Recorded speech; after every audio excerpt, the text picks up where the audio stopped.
Hey everyone, you're here with Josh Thomson, former Strikeforce Lightweight World Champion, and my co-host Sam Diggity. Go to iTunes for the full podcast.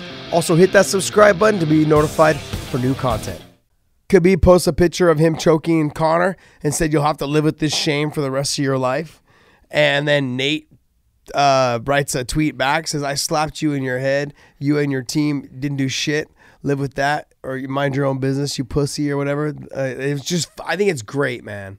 I think it's great. And then Khabib brought this video up where, remember they fought in Vegas when it was a little Jake's thing. fight? And what did he say? You were hiding behind the barrier? What does it say? You were hiding behind security and ran away, coward. It's clear in the video. We just smashed your team that night, you punk. And then they said, be real, you know what happened with it. Or you know what happened, live with it. And then Khabib said, what about this? And posted another video where they got into it. So I don't know. Do you think Nate's trying to get that fight with Khabib? Yeah, I mean, I think he would. That would be a good one. Yeah, the money's there.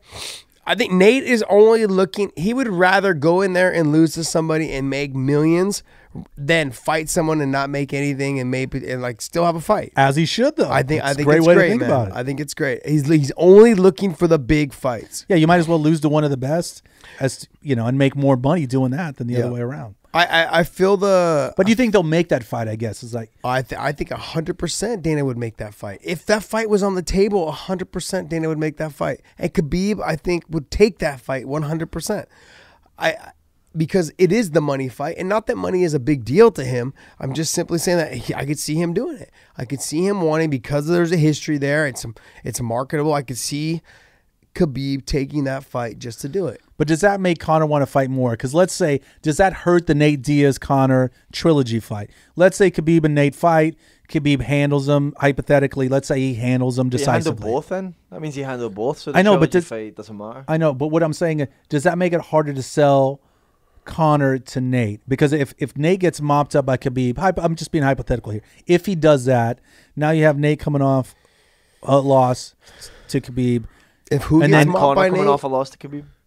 And then Conor both coming off a loss to Khabib. Now you're going to have Conor and Nate fighting. Don't get me wrong, everyone's going to tune in, but would it do as well? Is it make it harder to promote that fight? Because they're both coming off a loss to Khabib. No, I mean, like it's always hard to promote guys off of losses. Period. Doesn't matter who Conor. it is. Yeah, I mean, like I think But maybe I don't think he's gonna do the numbers that he used to do after the Khabib fight. I think he'll still do probably like 1.5, but I don't think he's gonna do over 2 unless he fights somebody. Yeah, and it depends on who he faces. If he fights a GSP, he'll do. I think if he fights GSP, I think he breaks the record that he did with Khabib. I would think if I was only Conor, fight. If I was Conor, I'd probably want to take that Nate fight first. Well, there's a lot of it's a talk fight he think he has a potential to win. Yeah, but there's a lot of. And what happens if he loses? There goes all the other big money fights. Yeah, you're right. All right, guys. Hope you enjoyed that exclusive content of Sammy and the Punk. Also, hit these videos for more exclusive content and hit the subscribe button on the bottom corner.